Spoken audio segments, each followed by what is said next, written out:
welcome to Kicking It in the Kitchen with New Cooks, episode 22. Today, we're gonna make chicken Parmesan. For this recipe, you will need 2 large chicken breasts, fresh mozzarella, Parmesan, everything seasoning, cayenne pepper, basil, and oregano, a cup of flour, either gluten-free or wheat, and for texture, I like to add some corn grits. This is about 1/4 cup of corn grits. Most traditional chicken Parmesans call for an egg. Well, as you know, I'm allergic to eggs, so I could use a duck egg, but duck eggs are quite expensive where I live. I just prefer not to use it. It may not be a traditional chicken Parmesan, but I think you're really gonna like this. The first thing we're going to do is we are going to butterfly this chicken breast so that it opens up and it's gonna look like a heart.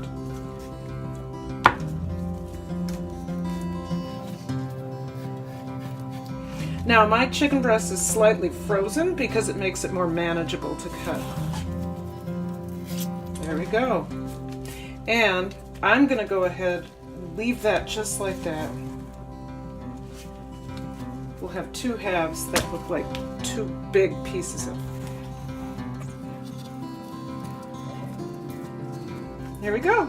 For my dredge, I'm gonna mix my flour with all of my seasonings and the corn grits. Once again, the corn grits are gonna bring it some texture. A little less than 1/4 cup. I'm gonna take this shallow pan and sprinkle my dredge all over it. That way I can just dump in my chicken and get it floured up. Sometimes if you microwave your chicken to have it defrost, it might start to cook the edges, so you want to watch out for that. I don't find it necessary to use the egg with chicken breast because things stick to it so well. Here's 1, here's 2. Sometimes when I use egg, the crust tends to flake off, and I don't necessarily like that. That's good and breaded without using bread. Like I said, you can use regular flour, and you certainly do not have to use the corn grits. I just do that for texture.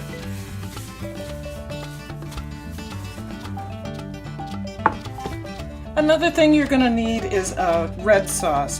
This is a tomato basil sauce that I made earlier. And if you look back in my videos to an episode called Now That's a Sauce, you will see this exact same sauce being made. We're gonna put this aside and get another pan so that we can brown our chicken, and then we'll put it back into here. To the pan, I'm adding one of my favorite fats, which is chicken fat called schmaltz. Now, you don't have to use a chicken fat or a pork fat or anything like that. You can use peanut oil, you can use vegetable oil. I just prefer to use a real fat. It's also really good for my cast iron pan. And then I'm going to add olive oil to this as well. Get it really hot, get it really melted so we can get the chicken in there.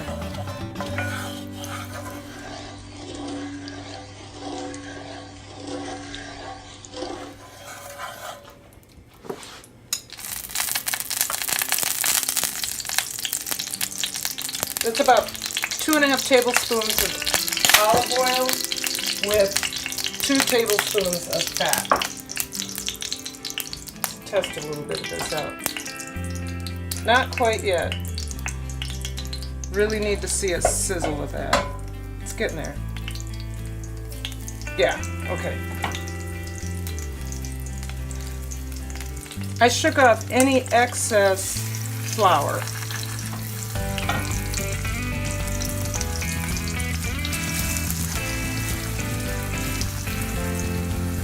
We're going to brown this on both sides, then we're going to nestle it into that sauce.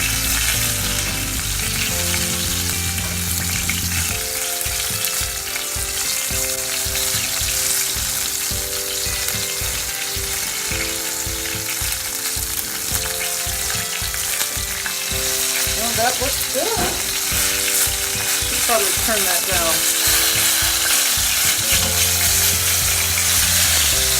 Oh, not quite. I'll show you what that looked like. Getting there, but not quite there.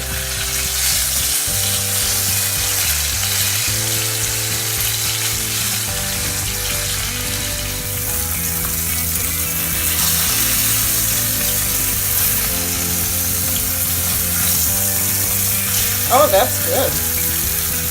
Can you see that? I hope so.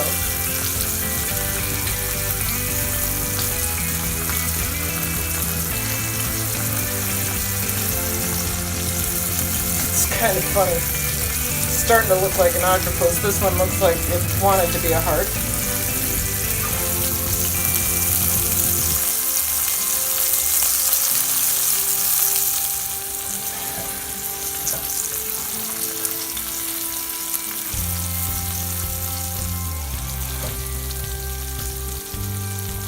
This one looks good. This one.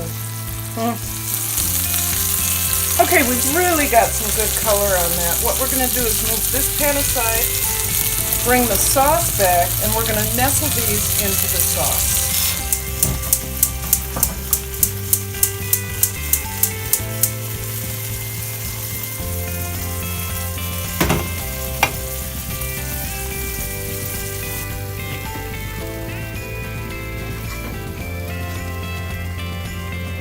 We're going to let that cook like this and finish cooking in there. Then we'll add mozzarella and Parmesan cheese and we'll be good to go. And let that come back up to heat. All right.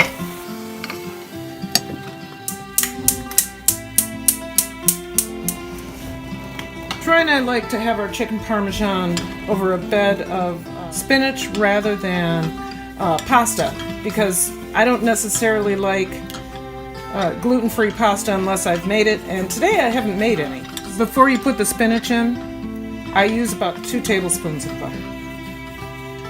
So we have the butter melted. I'm going to add in the spinach, and basically we're just going to warm it through. I have enough here for 2 servings. We're just warming it through. We're giving it some richness with the butter, and we're going to add a little bit of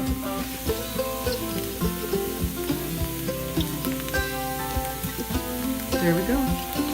We're just going to let that sit there and warm up. When the chicken Parmesan is done, we will use this to put underneath as a bed, like you would pasta, only with spinach. I'll come back when it's done. Our chicken has cooked through. And now what we're going to do is add mozzarella to the top of it.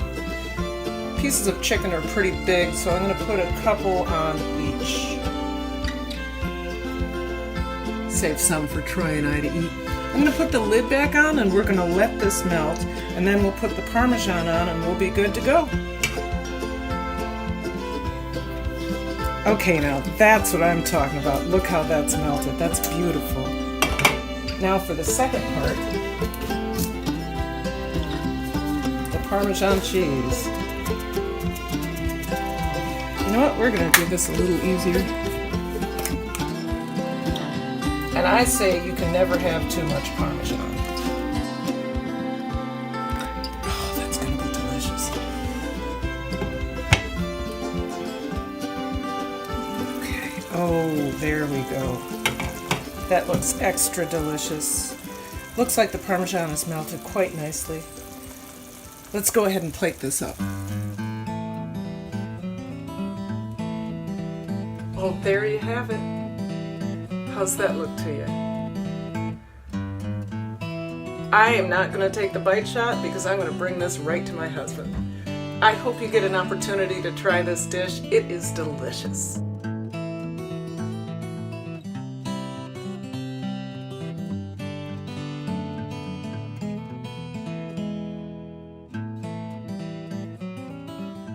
I hope you enjoyed what you saw, and if you did, please like and subscribe and comment And don't forget to ring that bell so I can let you know when I'm coming back in your kitchen. Bye-bye.